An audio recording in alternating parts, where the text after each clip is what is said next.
안녕하세요, 김주영입니다. 오늘은 제가 자주 오는 여기 제규어, 좀 오래된 제규어들을 전문으로 하는 제프라는 일본 가게에 왔어요.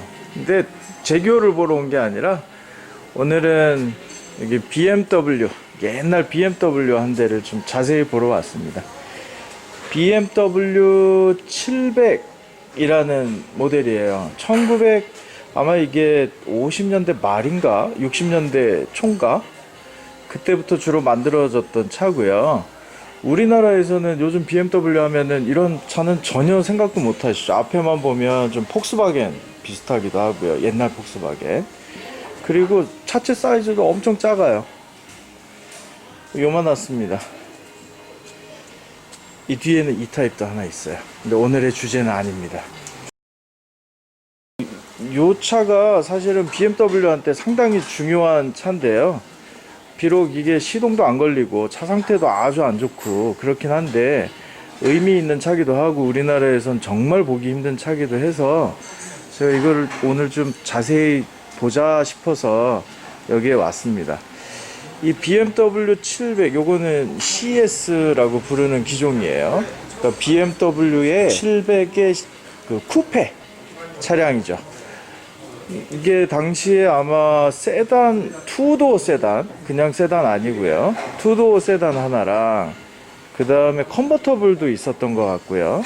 그리고 이렇게 쿠페가 있습니다. 쿠페하고 그 투도어 세단은 구분하기가 상당히 어려운데 요 쿼터 글래스 있는 쪽, 뒤쪽 유리 있는 데가 그 쿠페는 이렇게 경사가 조금 더 가파르게 지고 유리창이 작고요.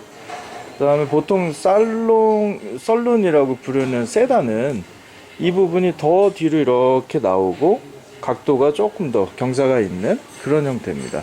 그걸로 바디 형태는 구분을 할 수가 있어요.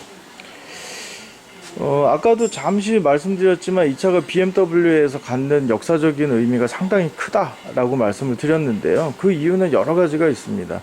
그 2차 대전 끝나고 나서 유럽 전체 경기도 안 좋고 BMW도 안 좋고 그래서 막 도산 위기에까지 가고 그랬던 시점에 BMW가 주로 만들었던 게 버블카였어요. 이세타라든가 또 BMW 600이라든가 뭐 약간의 변형이죠. 이세타에 그런 것들을 만들었는데 뭐 본사는 돈도 별로 없고 힘도 별로 없잖아요. 그런데 BMW 딜러는 팔아야 되고요. 그래서 이 차는 BMW의 오스트레일리아인가 그쪽에 있는 딜러가 미켈로티라는 사람한테 디자인을 의뢰를 하고요. 개발을 의뢰를 하고 그리고 나서 오히려 그게 거꾸로 BMW 본사에 제안이 돼서 채택이 된 케이스예요. 그런 이제 BMW의 아픔의 과정도 있고요. 그 다음에 미켈로티라는 사람이 주로 트라이엄프 쪽, 그러니까 영국차의 로드스터를 디자인하는 사람인데 그 영국차 디자인하는 사람에게 디자인이 맡겨져서 영국차의 리어의 형태를 갖게 된 것도 BMW한테는 아주 재미있는 일이고요. 그렇게 해서 나온 차가 도산의 위기에 있는 BMW를 거의 회생 직전의 단계까지 끌고 올라가는 막대한 판매고를 올린 것도 아주 의미 있는 일이죠.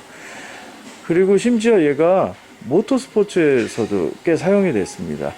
당시에 모터스포츠를 뭐 저도 자세히 아는 건 아닌데요. 아바르트라든가 그 소형차 카테고리가 있었고 그 소형차 카테고리에서는 뉴르부르크라든가 몬자라든가 이런 데서도 우승을 좀 했다고 그래요. 한 이게 600 몇십 cc 정도 될 텐데요. 그 이전에 있었던 BMW 600의 보호를 업해서 만든 거니까요.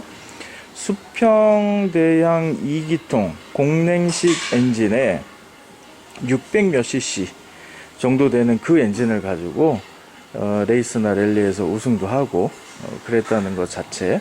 그래서 또 판매고도 늘어나고요. 그런 여러 가지들이 BMW에게는 새로운 전기를 마련할 수 있게 되는 계기를 주는 거라서 아주 의미 있는 차량이라고 할 수가 있습니다. 그리고 또 하나 이게 모노코크 바디가 적용이 된 건데 BMW에서는 최초로 모노코크 바디가 아마 이 차량에서 시작되지 않았나 생각이 됩니다. 그건 제가 검증을 해본 거는 아니지만 아마 맞을 거예요. 이 차량은 여기 제규어 수리하는 그리고 판매도 하는 리스토어도 많이 하고요. 이 그 가게의 사장님이 예전에 한 지인에게 선물을 받은 차라고 합니다. 서류가 없어서 부활은 안 된대요. 그럼 좀 자세히 볼까요? 우선 이게 리어에 엔진이 장착이 되어 있으니까 프론트는 그냥 트렁크 형태일 거예요. 한번 볼게요. 자, 이렇게 되어 있습니다. 당시 독일 차들이 이런 구조가 상당히 많았어요.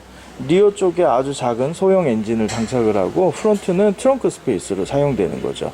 이게 폭스바겐 비틀도 그렇고요. 폭스바겐 칼만기어라는 폭스바겐에서는 조금 스포티한 차량도 그랬고요.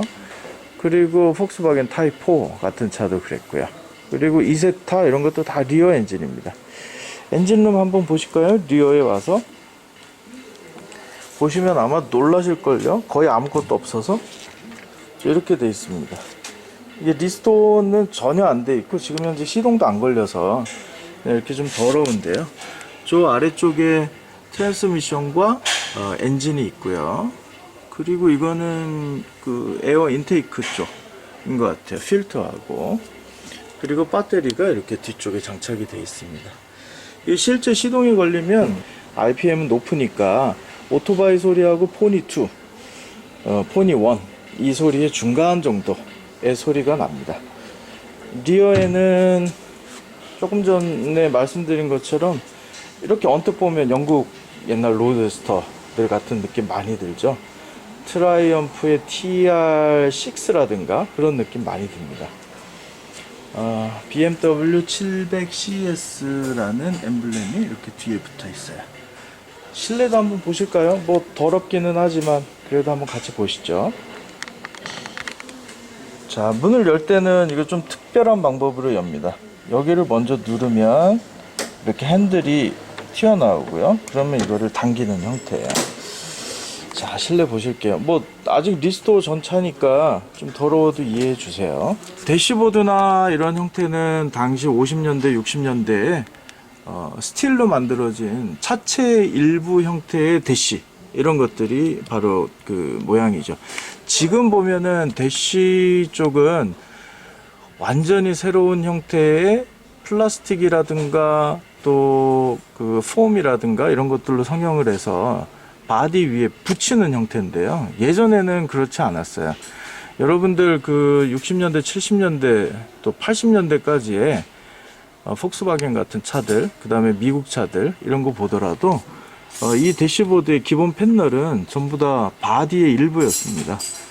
그래서 대시보드 디자인할 때 요즘 디자인하는 형태나 이런 것들도 그 위에 씌워져 있는 대시보드를 떼어내면 이런 부분들이 보이는 차들도 아주 많이 있어요. 예전에 그 형태나 이런 것들을 아직까지 유지하는 것들도 있기는 합니다. 그리고 폭스바겐, 브라질에서 만든 폭스바겐을 보면 이 대시보드가 그대로 유지되고 이 위에 플라스틱으로 되어 있는 어플리케이션이 달라붙는 형태로 되어 있어요.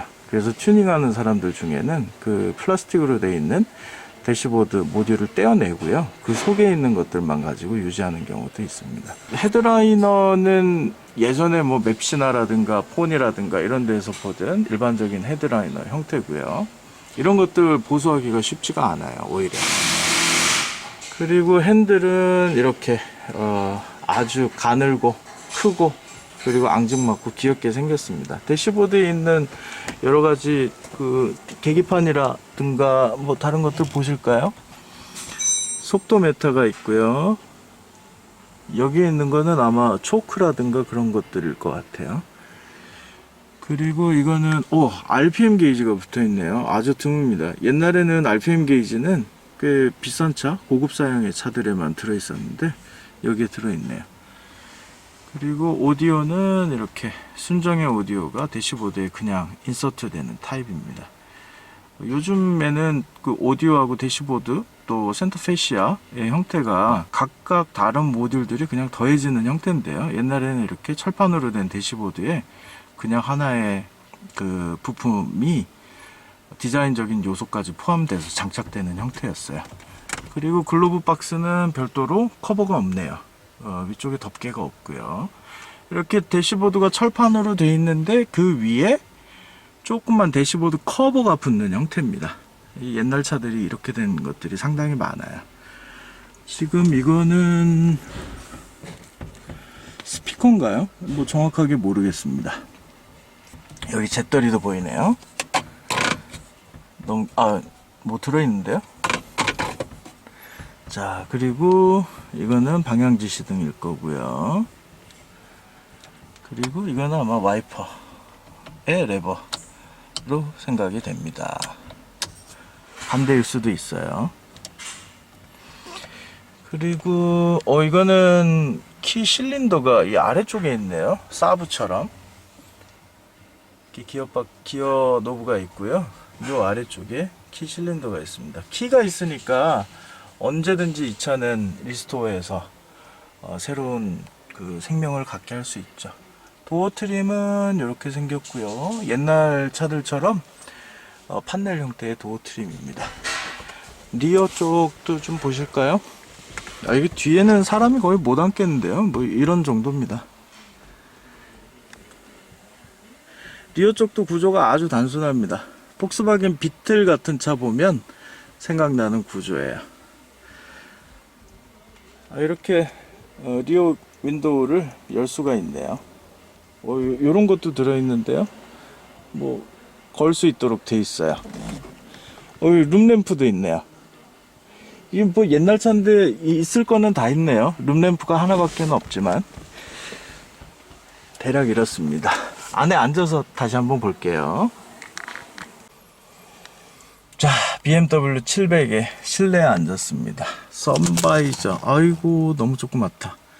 뭐가 이렇게 조그매? 여기에다가 뭐 이것저것 써놨는데요. 글씨들이 다 유럽이나 미국 사람들 글씨네요. 이게 여러 가지 적용되는 사양들을 써놓은 거네요. 탱크 메인 2.8리터, 뭐 커패시티 리저브 5리터, 여러 가지 오일 들어가는 거라든가 이런 것들을 적어서 놓은 것 같아요. 신기합니다. 이쪽에도 뭐 써있나? 여기는 안 써있네요. 그래도 여기 거울이 달려있네요. 룸미러 사이즈 보세요. 보통 룸미러의 한 2분의 1 정도 되는 것 같습니다. 아마 컨버터블이면 여기에 룸미러가 붙을 거예요. 그리고 옛날 차들 오른쪽 룸미러, 오른쪽 도어미러, 펜더미러 이런 것들 없는 차들 많습니다. 이거는 달려있는데요. 옛날 차들 보시면 여기에 있는 룸미러나 여기에 있는 룸미러로 저쪽 오른쪽에서 다가오는 차들을 확인하는 그런 형태의 그 보는 구조를 가지고 있어요. 그래서 미국에 수출되는 차들도 80년대인가 그때까지는 오른쪽 도어미러, 그다음에 오른쪽 펜더미러는 옵션으로 장착되는 경우도 많았습니다.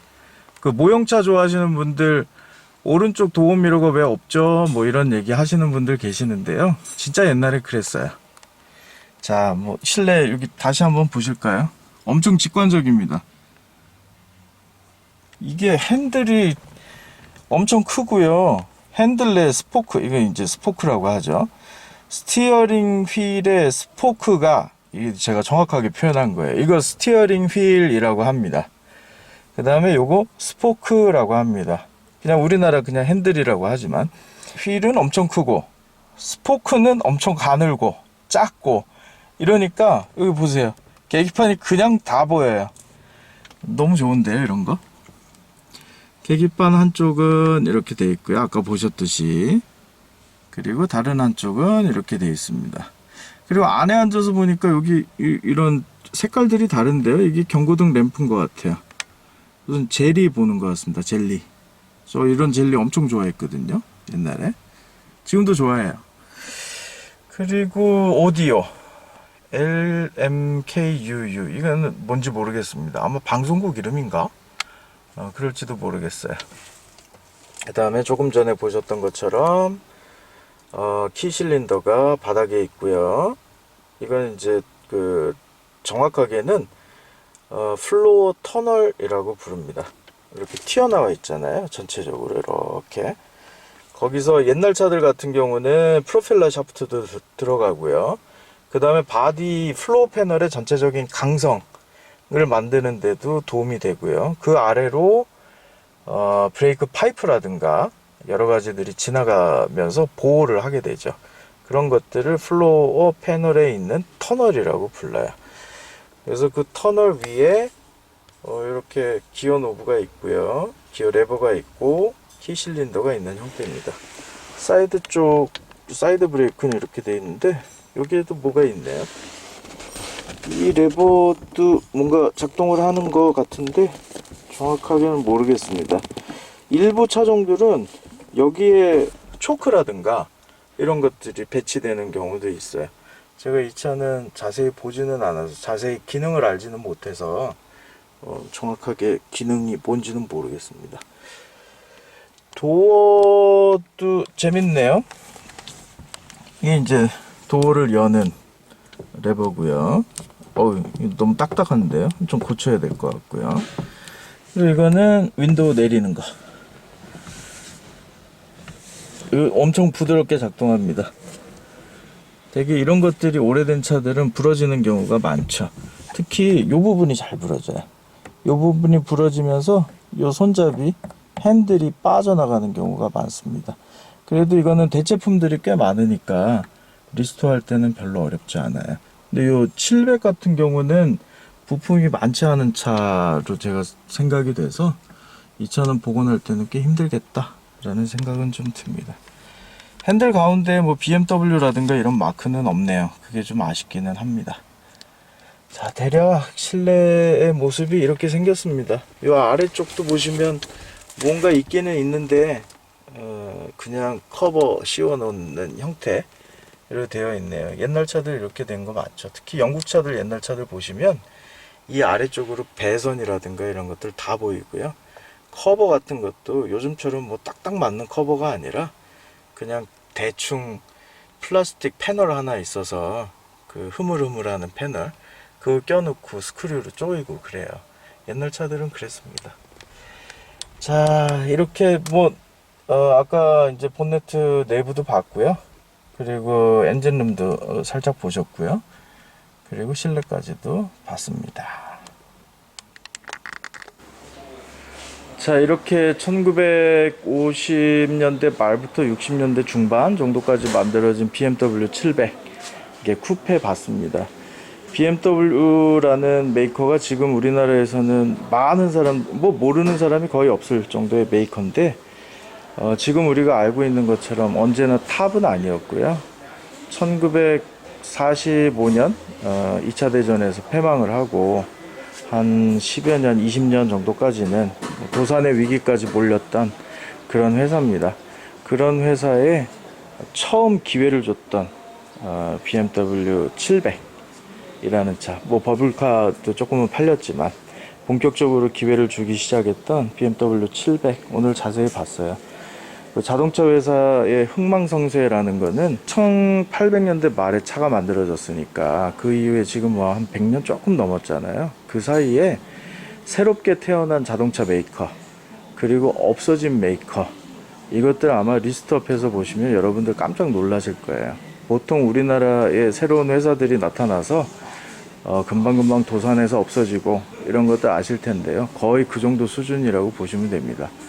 그런데 아주 오랫동안 그리고 지금도 전 세계 자동차 메이커를 리드하고 있는 BMW가 한때 어려웠을 때 기사회생을 하기 위한 초석을 다진 차였고요.